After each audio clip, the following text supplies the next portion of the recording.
Hi, I'm GrampaReader, and I have a story for you. This story is The Lorax by Dr. Seuss.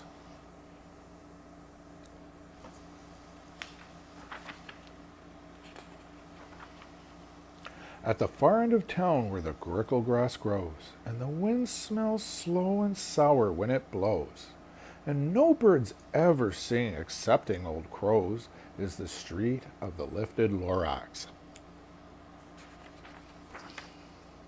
And deep in the grickle grass, some people say if you look deep enough, you can still see today where the Lorax once stood just as long as it could before somebody lifted the Lorax away. What was the Lorax? And why was it there?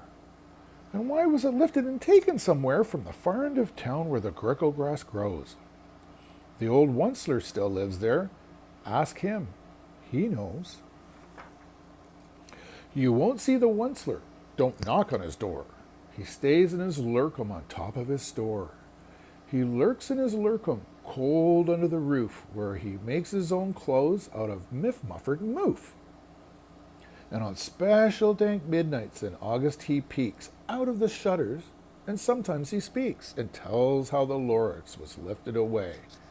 He'll tell you, perhaps, if you're willing to pay.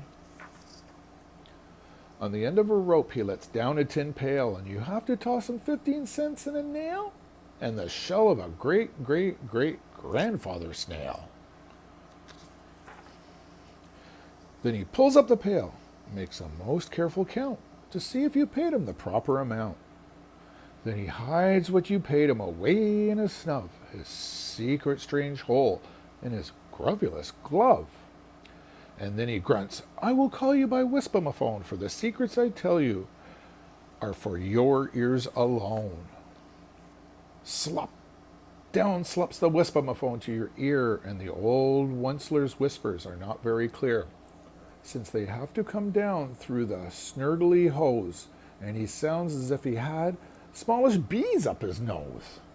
Now I'll tell you, he says with his teeth sounding gray, how the Lorax got lifted and taken away.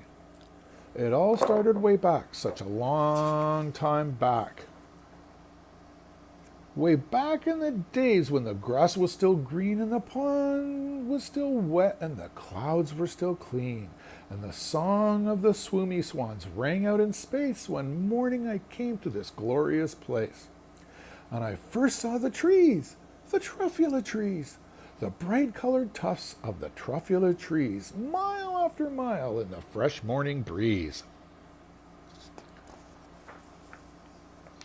And under the trees I saw brown barbaloots frisking about in their barbaloot suits as they played in the shade and ate truffula fruits. From the ripulous pond came the comfortable sound of the humming fish humming while splashing around. But those trees, those truffula trees, all my life I've been searching for trees such as these. The touch of their tufts was much softer than silk, and they had the sweet smell of fresh butterfly milk. I felt a great leaping of joy in my heart. I knew just what I'd do. I unloaded my cart. In no time at all, I built a small shop. Then I chopped down a truffula tree with one chop. And with great skillful skill and with great speedy speed, I took the soft tuft and I knitted a thneed. The instant I'd finished, I heard a gazump. I looked. I saw something pop out of the stump of the tree I'd chopped down. It was sort of a man. Describe him? That's hard. I don't know if I can. He was shortish and oldish and brownish and mossy. He spoke with a voice that was sharpish and bossy. Mister, he said with a sawdusty sneeze, I am the Lorax, I speak for the trees. I speak for the trees have no tongues, and I'm asking you, sir, at the top of my lungs. He was very upset as he shouted and puffed. What's that thing you've made out of my truffula tuft? Look, Lorax, I said, there's no cause for alarm. I chopped just one tree. I'm doing no harm. I'm being quite useful. This thing is a thneed. A thneed's a fine something that all people need. It's a shirt, it's a sock, it's a glove, it's a hat. But it has other uses, yes, far beyond that. You can use it for carpets, for pillows, for sheets, or curtains, or covers for bicycle seats. The Lorax said, "Sir, you are crazy with greed. There is no one on earth who would buy that fool thneed." But the very next minute I proved he was wrong, for just at that minute a chap came along, and he thought that the thneed I had knitted was great. He happily bought it for $3.98. I laughed at the Lorax. "You poor stupid guy. You can never tell what people will buy." "I repeat," cried the Lorax, "I speak for the trees." "I'm busy," I told him. "Shut up, if you please." I rushed across the room and in no time at all built a radio phone. I put in a quick call. I called my brothers, uncles, and aunts, and I said, "Listen here. Here's a wonderful chance for the whole Onceler family to get mighty rich. Get over here fast. Take the road to the North Niche. Turn left at Weekwalkin and sharp right at South Stitch." And in no time at all, in the factory I built, the whole Onceler family was working full tilt. We were all knitting thneeds, just as busy as bees, to the sound of the chopping of truffula trees. Then, oh, baby, oh, how my business did grow. Now, chopping one tree at a time was too slow. So I quickly invented my super axe hacker, which whacked off 4 truffula trees at one smacker. We were making thneeds 4 times as fast as before, and that Lorax, he didn't show up anymore. But the next week he knocked on my new office door. He snapped, "I am the Lorax who speaks for the trees, which you seem to be chopping as fast as you please. But I'm also in charge of the brown barbaloots who played in the shade with their barbaloot suits and happily lived eating truffula fruits.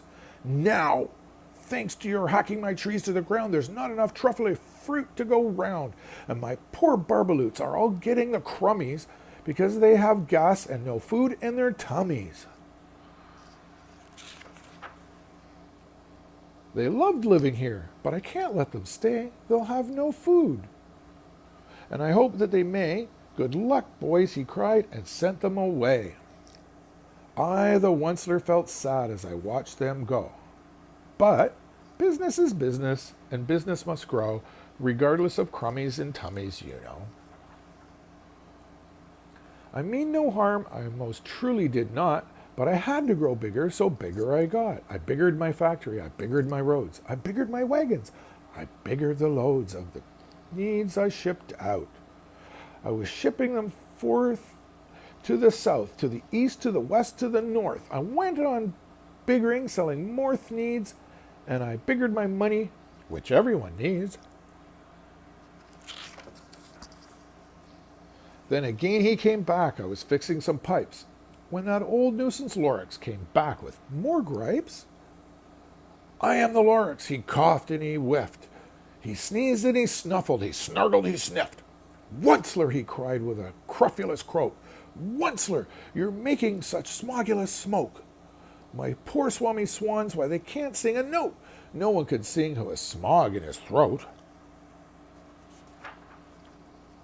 "And so, please," said the Lorax, "please pardon my cough. They cannot live here, so I'm sending them off. Where will they go? I don't hopefully know. They may have to fly for a month or a year to escape from the smog you've smogged up around here." "What's more," snapped the Lorax, his dander was up, "let me say a few words about gluppity-glup. Your machinery chugs on day and night without stop, making gluppity-glup and sloppity-slop. And what do you do with this leftover goo? I'll show you, you dirty old Onceler man, you."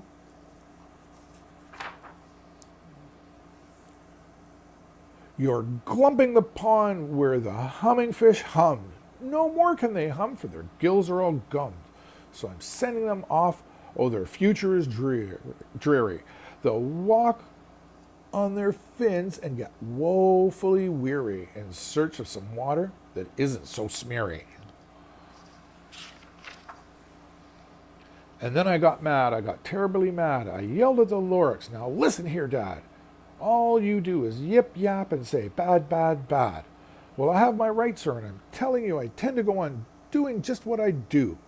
And for your information, Lorax, I'm figuring on biggering and biggering and biggering, turning more truffula trees into needs which everyone needs.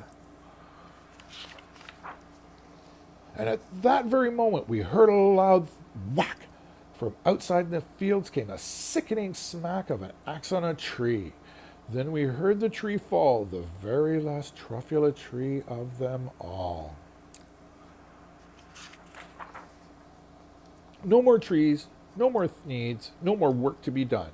So in no time, my uncles and aunts and everyone all waved me goodbye. They jumped into my cars and drove away under the smoke-smuggered stars.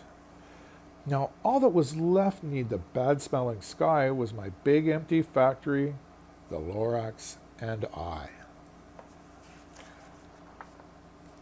The Lorax said nothing, just gave me a glance, just gave me a very sad, sad backward glance as he lifted himself by the seat of his pants, and I'll never forget the grim look on his face when he hoisted himself and took leave of this place, through a hole in the smog without leaving a trace. And all that the Lorax left here in this mess was a small pile of socks with one word, unless, whatever that meant. Well, I just couldn't guess. That was long, long ago, but each day since that day I've sat here and worried away. Through the years, while my buildings have fallen apart, I have worried about it with all of my heart.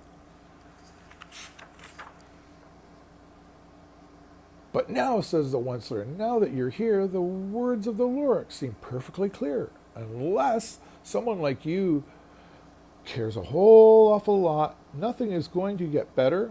It's not. So, catch all the Onceler. So, Catch calls the Onceler. He lets something fall. It's a truffula seed. It's the last one of all. You are in charge of the last of the truffula seeds, and truffula trees are what everyone needs. Plant a new truffula. Treat it with care. Give it clean water, and feed it fresh air. Grow a forest. Protect it from axes that hack. Then the Lorax and all of his friends may come back.